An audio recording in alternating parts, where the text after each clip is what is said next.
Assalamualaikum warahmatullahi wabarakatuh. Alhamdulillahirabbil alamin. Wassalatu wassalamu ala asyrofil mursalin sayyidina wa maulana Muhammadin wa alihi wa sahbihi ajma'in.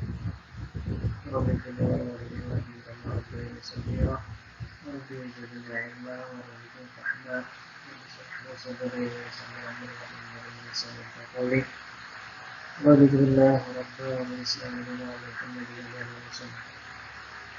Alhamdulillah Alhamdulillah hari ini kita kembali melaksanakan kuliah secara daring. Media pembelajaran kali ini kita juga melalui YouTube. Adapun materi kali ini saya sampaikan adalah terkait prinsip dasar hukum humanitar. Puji dan syukur kita panjatkan kepada Tuhan Yang Maha Esa kumpul pada kuliah kali ini. Salam dan tentu kita semoga berkurang pada junjungan kita hari ini besar Muhammad sahabat, keluarga, dan pengikut Allah yang akan. Baik, seperti pada pertemuan kemarin saya sampaikan secara eksplisit saja terkait prinsip dasar hukum humanitar. Pada kali ini kita tentunya akan membahas terkait prinsip dasar hukum humanitar. Pada pemilihan kemarin saya sampaikan bahwa prinsip dasar hukum humanitar itu antara lain yang pertama adalah kemanusiaan. Yang kedua adalah kepentingan. Yang ketiga itu adalah berbicara mengenai proporsional. Yang keempat adalah pembedaan atau distinction. Kelima adalah prinsip hukum humanitar tentang larangan dan pemberitaan tidak seharusnya prohibition of abortion. Yang keenam adalah pemisahan antara is belong dengan is below. Yang ketujuh adalah ketentuan humanitar internasional. Dan yang kedelapan adalah tanggung jawab dalam pelaksanaan internasional. Baik, selanjutnya ini kita merupakan bagian daripada prinsip hukum humanitar. Selanjutnya adalah kita berbicara pada sisi kemanusiaan. Pada sisi kemanusiaan di sini tentunya internasional dalam ini Dewan Keamanan PBB itu menafsirkan prinsip kemanusiaan itu sebagai ketentuan untuk memberikan bantuan tanpa adanya diskriminasi. Itu yang perlu dipahami ya. Jadi bantuan kemanusiaan, bantuan ini baik itu sikap kemanusiaan, memang harus kemanusiaan. Bantuan sandang, bantuan pangan itu merupakan bagian dari kemanusiaan. Tetapi pemberian bantuan tersebut tanpa ada diskriminasi, misalkan ada orang kulit putih dan orang kulit hitam, pembedaan dalam konteks warna kulit, ras, itu sara menjadi bagian daripada sisi kemanusiaan. Ketika bantuan dalam konteks kemanusiaan harus diberikan tanpa adanya pembedaan, itu seperti saya sampaikan tadi dari sisi ras, suku, cara, budaya tentunya. Adapun dalam sisi kemanusiaan itu tujuan dari prinsip ini adalah untuk melindungi dan menjamin kehormatan terhadap manusia. Daripada itu sisi kemanusiaan itu tidak hanya terdapat dalam hukum humanitar, tetapi ada dalam undang dasar kita, bahkan dalam Pancasila sebagai dasar yang dengan dalam kita sebenarnya berbicara mengenai kemanusiaan. Di mana konteks kemanusiaannya adalah keadilan sosial bagi seluruh rakyat Indonesia dan merupakan keadilan pada seluruh rakyat Indonesia. Ini kan dalam konteks keadilan pada sisi kemanusiaan. Baik, dia nantinya adalah seorang yang suku yang berbeda, dari manfaat yang berbeda, dari agama yang berbeda, selama dia menjadi bagian daripada warga negara Republik Indonesia, tentu mereka mendapatkan perlindungan sesuai dengan yang ada Pancasila dan diamankan dalam Undang-Undang Dasar 1945. Salah satu daripada konteks kemanusiaan itu setiap orang mendapatkan hak dan kewajiban yang sama untuk mendapatkan pendidikan, untuk mendapatkan pekerjaan, mau dia disabilitas, mau dia tidak disabilitas, ini menjadi bagian. Bahkan seseorang keberadaan atau kedudukan seseorang di depan hukum, dia itu harusnya bicara tanpa diskriminasi. Sehingga tujuan dari prinsip kemanusiaan itu adalah untuk melindungi dan menjamin penghormatan terhadap manusia sendiri. Apakah cukup jelas sampai di sini? Cukup jelas. Selanjutnya saya akan bicara mengenai kepentingan akademisi. Walaupun hukum humaniter telah menetapkan bahwa dapat dijadikan serangan dalam pertempuran itu adalah objek sasaran militer atau objek militer, terdapat pula ketentuan yang memungkinkan suatu objek sipil menjadi sasaran militer. Tentunya apabila ketentuan yang mengatakan suatu objek sipil yang bisa dijadikan sasaran militer apabila memenuhi persyaratan tertentu, antara lain yang pertama, objek tersebut telah memberikan kontribusi efektif bagi tindakan militer pihak musuh. Dalam hal ini bisa dikategorikan misalkan keberadaan daripada objek sipil tersebut merupakan bagian informan atau mata-mata daripada militer pihak musuh. Itu dapat dijadikan sasaran militer apabila tentunya hal tersebut telah terpenuhi. Yang kedua adalah tindakan penghancuran atau penangkapan atau penunjukan terhadap objek tersebut memang akan memberikan suatu keuntungan militer yang semestinya bagi pihak-pihak yang akan melakukan tindakan. Misalkan begini, ketika objek tersebut sudah dapat dikatakan atau diklasifikasikan menjadi bagian informan daripada militer pihak musuh, tentu tindakan penghancuran, penangkapan orang-orang, bahkan penunjukan terhadap objek tersebut dapat dikatakan memberikan suatu keuntungan militer yang semestinya. Artinya ini tidak dapat disalahkan. Ini dengan aksi, tapi ketika berbicara kepentingan ini, tentunya ketika ada keadaan tersebut, pasti masing-masing daripada militer baik itu militer pihak lawan yang begini itu menjadi polemik. Pasti ketika satu pihak militer mengatakan bahwa itu menjadi bagian objek sipil, bukan pengertiannya bahwa itu memang informan mereka, akan tetapi dari sisi militer lawan yang ingin menjadikan seterus atau militer pihak musuh tentu akan tetap berasumsi bahwa itu merupakan wilayah objek sipil yang sudah terkonfirmasi sebagai bagian daripada informan dari militer lawan seperti itu. Nah, tindakan pada poin di atas yang saya sampaikan tadi itu hanya boleh dilakukan terhadap objek atau sasaran tersebut sebagai tindakan militer apabila pertama bertujuan politis, yang kedua adalah memberikan kontribusi. Tujuan politis di sini adalah mencari keuntungan. Ketika objek sipil tersebut diserang, nanti bagaimana, apakah berubah nanti haluan daripada negara tersebut atau bahkan sebaliknya.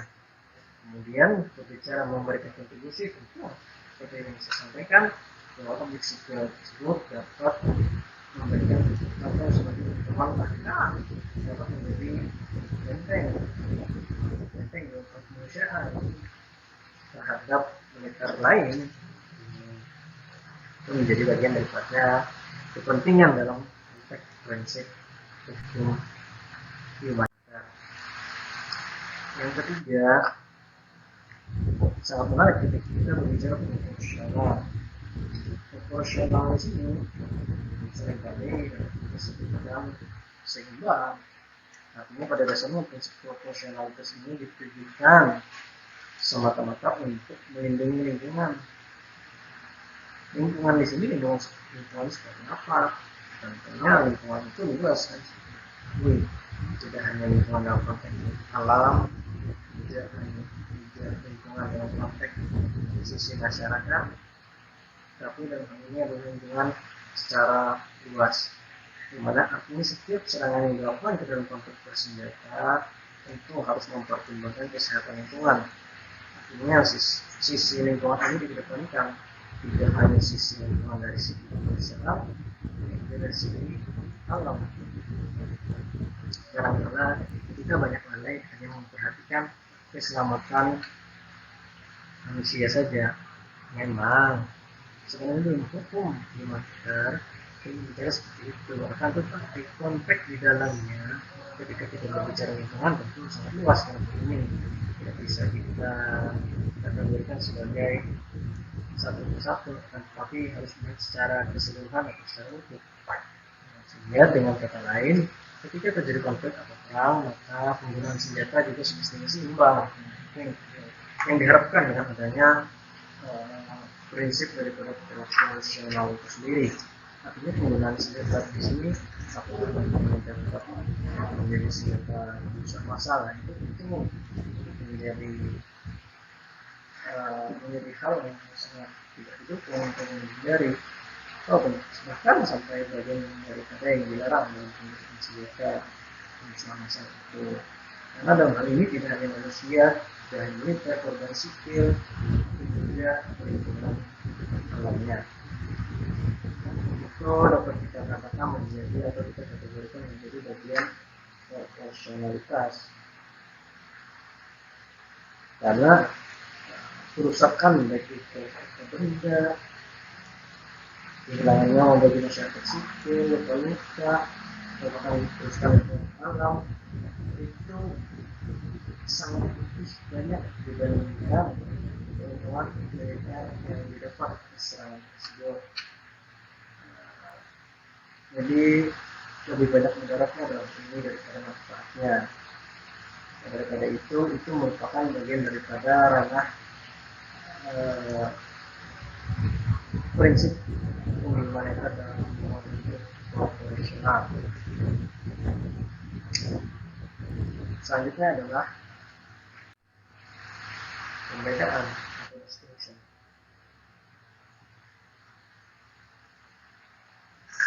Tujuan prinsip perbedaan ini adalah untuk melindungi warga sipil.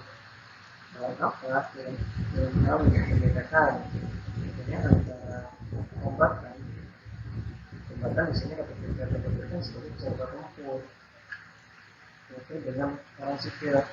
Memang kadang-kala kombatan itu seringkali menjadikan warga sipil sebagai benteng utamanya. Seharusnya itu tidak diperbolehkan ya, karena menjadikan warga sipil sebagai benteng itu menjadi sebuah kejahatan internasional, kejahatan kemanusiaan dan selain dari kejahatan perang. Yang akan menjadi sangat merugikan dalam hal ini adalah warga sipil.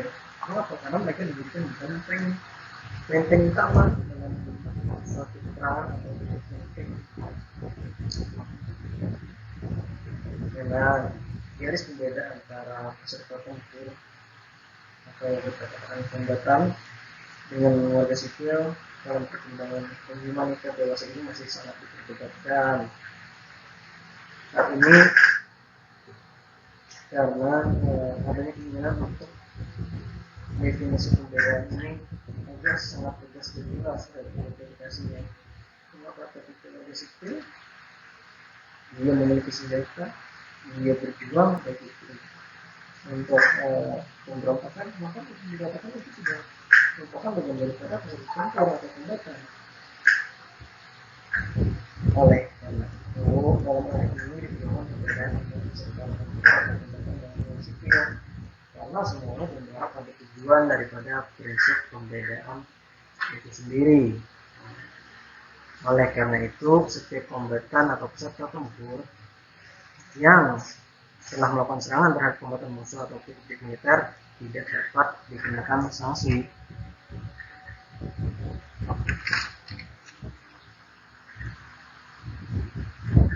Berbeda halnya terhadap situasi sengketa bersenjata internasional.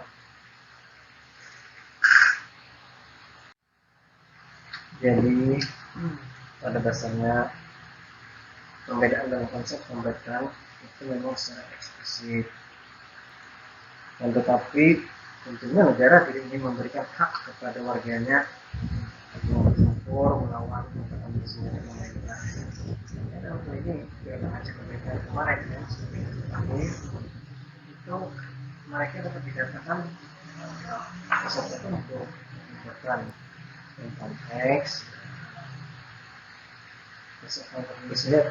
konflik bersenjata non internasional, karena mengikuti lingkup daripada suatu negara itu sendiri, sehingga seorang kombatan dalam hal ini melakukan suatu serangan tanpa membedakan dirinya dengan orang sipil telah dianggap telah melakukan pelanggaran terhadap hukum humaniter. Di mana dasarnya yakni pada pasal 48 dan 52 pertama dan Konvensi Dunia 1949 yang tadi intinya menetapkan kombatan dan objek militer adalah yang secara sah dapat diserang, sedangkan serangan langsung terhadap kombatan sipil dan sendiri atau objeknya warga sipil maka dikategorikan sebagai kejahatan perang. Perbedaan yang secara spesifik.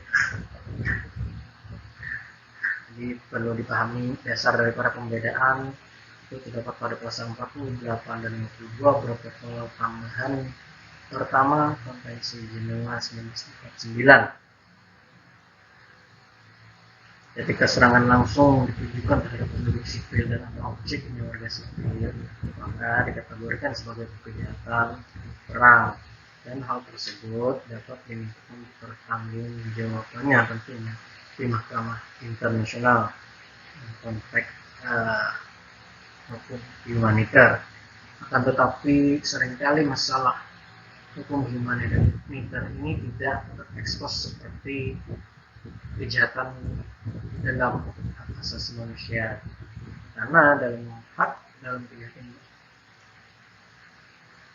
dalam hak asasi manusia itu berdasarkan dunia internasional diakui menjadi 4 kejahatan yang bersifat extraordinary crime. Yang pertama adalah kejahatan genosida, yang kedua adalah kejahatan kemanusiaan, yang ketiga kejahatan perang, dan keempat adalah kejahatan militer atau agresi. Jadi jelas pembedaan, prinsip pembedaan dalam hukum humaniter di sini. Baik, selanjutnya kita akan berbicara mengenai prinsip hukum humaniter internasional tentang larangan menggunakan pemerintahan yang tidak seharusnya.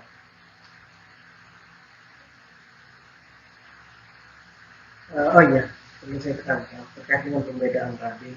Ketika seorang kombatan atau peserta tempur tertangkap oleh musuh, baik itu menjalankan mata-mata tanpa serangan, maka haknya sebagai kombatan tidak dapat dipertahankan, dan dia juga tidak berhak memperoleh status kawanan. Itu penekanannya ketika tidak ada pembedaan terhadap salah satunya adalah dengan warga sipil. Mereka tidak memiliki hak bagi itu sebagai kombatan apapun dan memiliki status kawanan perang, jadi perang atau konflik. Yang kelima adalah larangan menyerang menimbulkan pemberitaan yang tidak seharusnya. Pada bagian ini, prinsip ini disebut juga sebagai prinsip pembatasan. Mengapa disebut prinsip pembatasan atau prinsip of limitation?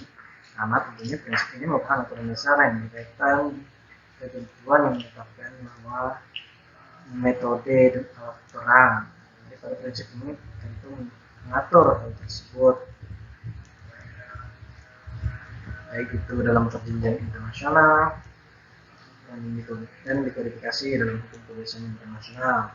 Biasanya prinsip ini diformulasikan antara lain dalam setiap konflik bersenjata, itu hak dari para pihak yang berkonflik untuk memilih metode atau alat peperangan sangat luas dan tidak terbatas tentunya. Kemudian yang kedua adalah dilarang menggunakan senjata, baik itu proyektil maupun material. Metode peperangan ini sifatnya menyebabkan luka yang berlebihan atau penderitaan yang tidak seharusnya. Itu akibat dari adanya penggunaan proyektil dan material berbeda. Yang ketiga adalah dilarang menggunakan metode atau cara peperangan tertentu atau yang bisa diharapkan untuk merusak lingkungan yang luas, berjangka panjang, serta parah. Oleh karena itu, prinsip ini memang berkaitan dengan ketentuan yang menetapkan metode perang yang benar yang dilaksanakan hanya untuk melemahkan kekuatan militer lawan. Jadi konteksnya hanya untuk melemahkan kekuatan militer lawan, bukan memusnahkan militer lawan. Itu merupakan bagian yang berbeda ketika berbicara melemahkan dengan pemusnahan. Baik, sampai di sini bisa dipahami terkait larangan menyerang melakukan pendekatan yang tidak seharusnya. Selanjutnya, pada pemisahan antara ius belum dengan ius belum, itu pada pertemuan sebelumnya sudah pernah saya sampaikan yang menurut Prof. Mukhtar Kusuma Atmaja, yang mana ius belum itu diartikan sebagai bagian hukum tentang perang, yang mana hukum yang mengatur dalam hal bagaimana negara dibenarkan dalam menggunakan kekerasan senjata atau keabsahan perang. Hal ini berbeda dengan ius bello, di mana dalam ius bello itu hukum yang berlaku dalam perang atau hukum yang mengatur cara dilakukannya perang dan hukum yang mengatur perlindungan orang-orang yang menjadi korban perang. Jadi itu perbedaan antara ius bello dengan ius bello, itu merupakan bagian daripada prinsip hukum humaniter internasional. Itu karena ius bello itu titik tekannya adalah hukum tentang perang, sedangkan ius bello itu adalah hukum yang mengatur cara dilakukannya perang. Jadi itu hal yang berbeda dan tidak menjadi sama, dan tetapi disatukan dalam konteks prinsip hukum humaniter internasional itu sendiri. Selanjutnya, yang ketujuh adalah ketentuan minimal hukum humaniter internasional. Memang termuat dalam pasal 3 Konvensi Jenewa tahun 1949, di mana ketentuan minimal tersebut adalah sebagai berikut. Pertama, orang-orang yang tidak ikut serta dalam pertempuran. Seperti saya sampaikan sebelumnya, siapa saja orang-orang yang tidak ikut serta dalam pertempuran, baik itu militer yang tidak ikut bertempur, anggota militer yang terluka, serta tawanan perang dan masyarakat sipil tentunya, itu menjadi bagian daripada komponen orang yang tidak ikut serta dalam pertempuran. Yang kedua adalah mereka yang tidak ikut bertempur tersebut dalam setiap waktu dan tempat manapun tidak boleh dikenakan tindakan antara lain sebagai berikut. Ini penekanannya adalah mereka yang tidak ikut bertempur kan ya, tetapi tidak boleh dikenakan tindakan sebagai berikut. Pertama adalah kekerasan terhadap kehidupan, baik itu kehidupan pribadi maupun secara fisik. Yang kedua adalah kekerasan terhadap martabat pribadinya, khususnya penghinaan dan perlakuan yang merendahkan. Itu tentu saja tidak boleh, karena itu dilarang. Mau dia menjadi seorang tawanan, mau dia tentara yang terluka, itu dia tidak boleh mendapatkan penghinaan dan perlakuan yang merendahkan. Karena setiap orang dalam konteks hukum humaniter itu dianggap sama. Yang ketiga adalah pemberian hukuman dan pelaksanaan eksekusi sebelum adanya putusan pengadilan yang sah. sehingga tidak diperkenankan dan tidak diperbolehkan menjatuhkan hukuman dan melakukan eksekusi tanpa ada putusan pengadilan yang sah. Agar tujuannya apa? Tujuannya untuk menjamin kepastian hukum terhadap kemanusiaan yang mereka melekat pada diri mereka, seperti itu. Selanjutnya adalah sebuah badan kemanusiaan yang tidak berpihak. Ini juga menjadi bagian yang minimal daripada prinsip hukum humaniter, di mana sebuah badan kemanusiaan yang tidak berpihak itu tidak boleh diserang, baik itu tidak sebagai aktif militer atau apapun, karena sebuah badan kemanusiaan yang tidak berpihak itu tentunya bisa kita lihat seperti bulan sabit merah, itu badan kemanusiaan yang tidak berpihak. Mau siapapun yang menjadi korban, dia tetap memberikan pertolongan. Selanjutnya adalah pihak-pihak yang berkonflik seharusnya berusaha memberlakukan semua atau sebagian ketentuan melalui perjanjian khusus,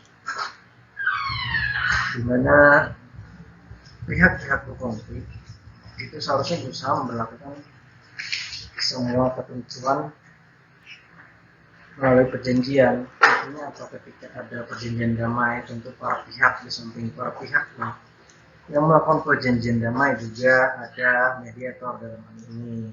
Misalkan pada perang antara Armenia dengan negara Azerbaijan itu sebagai mediatornya atau mediasi oleh pihak negara Rusia, dan semuanya yang berkonflik itu selesai ketika ada perjanjian, yakni penyerahan negara bagian Nagorno-Karabakh kembali ke pangkuan Azerbaijan, seperti itu. Yang kelima adalah penetapan ketentuan hukum humaniter internasional, khususnya pada waktu sengketa bersenjata yang tidak bersifat internasional, tidak mengubah status hukum pihak-pihak yang berkonflik. Artinya ketika ditetapkan ketentuan hukum humaniter pada waktu sengketa bersenjata yang tidak bersifat internasional, tidak mengubah status hukum, ya, ini jelas. Artinya misalkan ketika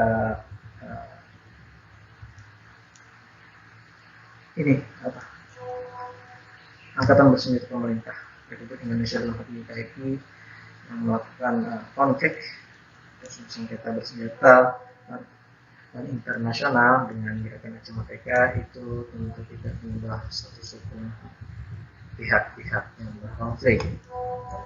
Yang terakhir adalah tanggung jawab dalam pelaksanaan dan penegakan hukum humaniter internasional.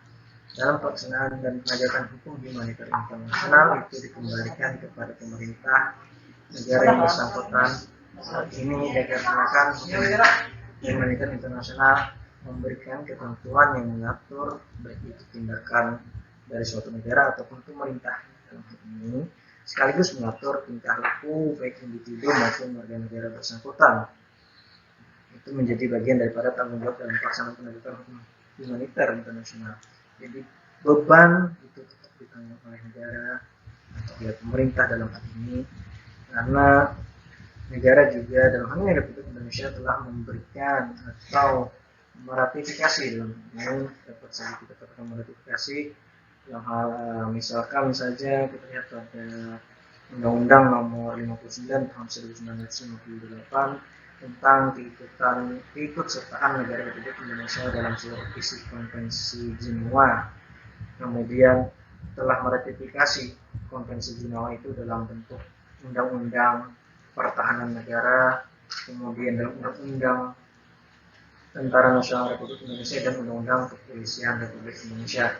Di situ terlihat jelas bahwa negara Republik Indonesia tentunya dalam hal ini bertanggung jawab dalam pelaksanaan dan penegakan hukum internasional, makanya meratifikasi dari beberapa aturan tersebut, sehingga negara wajib untuk menjamin penghormatan terhadap hukum humaniter, baik itu dengan cara pertama menyebar luaskan hukum humaniter internasional, baik itu melakukan secara sosialisasi. Akan tetapi ketika kita berbicara aturan, setiap orang dianggap tahu hukum. Nah, itu jangan lupa, itu ada asas itu.